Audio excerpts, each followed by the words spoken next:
कई आविष्कारों के साथ टाइपराइटर, टेलीप्रिंटर्स और की पंचेज सहित कई अलग अलग आविष्कार हुए जो आज हमारे द्वारा उपयोग किए जाने वाले आधुनिक कंप्यूटर कीबोर्ड के आविष्कार तक ले जाने में मदद करते हैं। पहला राइटिंग डिवाइस 1700 के दशक के शुरू में डिजाइन किया गया था और सबसे पहले सन 1714 में लंदन, इंग्लैंड में हेनरी मिल द्वारा रजिस्टर कराया गया था। 1700 के दशक के अंत और 1800 के दशक के मध्य में दुनिया भर में कई टाइपिंग और लेखन उपकरण बनाए गए थे।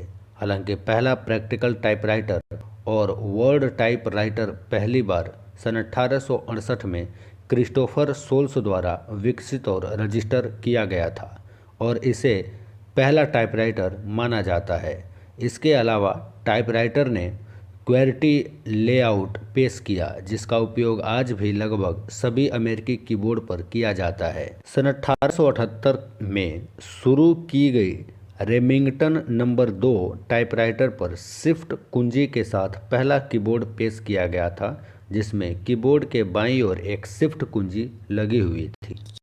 सन 1900 के प्रारंभ में सभी निर्माताओं के टाइपराइटर एक जैसे बनने लगे थे, जब तक कि IBM ने 27 जुलाई सन 1961 को अपना IBM सेलेक्ट्रिक टाइपराइटर पेश नहीं किया। अन्य टाइपराइटरों के विपरीत यह एक टाइप बॉल का उपयोग करता था जिसमें एक छोटी सी गेंद होती थी जो एक इंक रिबन को मारती थी।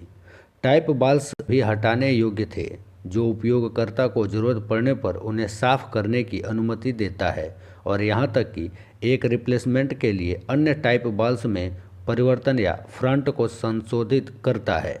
सन 1700 के दशक के उत्तरार्ध के दौरान जोसेफ मैरी जैक्वार्ड ने जैक्वार्ड लूम को विकसित किया जिसे बाद में सन 1800 के दशक के अंत में और 1900 के शुरुआती दिनों में हरमन होलेरिथ ने अपने की पंच आविष्कार के साथ विस्तारित किया। विद्युत टेलीग्राफ का आविष्कार सबसे पहले 1832 में पावेल स्लिचलिंग द्वारा किया गया था और मोर्स कोड मैसेज को एक पंक्ति में भेजने के लिए सिंगल की का उपयोग करने की अनुमति दी थी। बाद में रॉयल अर्ल हाउस ने सन 1846 में एक प्रिंटिंग टेलीग्राफ का रजिस्टर कराया जिसमें 28 पियानो स्टाइल कीज का इस्तेमाल किया गया था। कुंजियों का उपयोग वर्णमाला के प्रत्येक अक्षर का प्रतिनिधित्व करने और सभी को संदेश भेजने में आसान बनाने के लिए किया गया था। पहले डिजिटल कंप्यूटर को इनिक के रूप में माना जाता है जो सन 1946 में पूरा हुआ और कंप्यूटर में डेटा इनपुट करने के लिए एक टेलीटाइप मशीन का उपयोग किया गया। हालांकि आज के कंप्यूटर कीबोर्ड की तुलना में बहुत अलग है। टेलीटाइप मशीन ने पंच कार्ड को लाया और फिर कार्ड रीडर के रूप में पूरा किया। बाद में सन 1948 में बीनेक कंप्यूटर ने टेलीटाइप को विद्युत चुंबकीय रूप से नियंत्रित करके आज के कंप्यूटरों के करीब एक कदम रखा जिसने कंप्यूटर को डेटा और प्रिंट परिणामों के इनपुट की अनुमति दी। क्वेर्टी लेआउट कीबोर्ड के आविष्कार का श्रेय क्रिस्टोफर लैथम सोल्स नामक एक अमेरिकी आविष्कारक को दिया जाता है और इसने ही 1 जुलाई 1874 को अपने शुरुआती रूप में इस कीबोर्ड जिसको सन 1868 में बनाया गया था। सोल्स कुछ वर्षों से टाइपराइटर विकसित कर रहे थे। उसका पेटेंट 1867 में दाखिल किया था। सन 1964 में मल्टिक्स की शुरुआत के कई साल बाद और VDT यानी वीडियो डिस्प्ले टर्मिनल्स जो उपयोगकर्ताओं को यह देखने की अनुमति देते थे कि वे स्क्रीन पर टाइप करते समय क्या टाइप कर रहे हैं।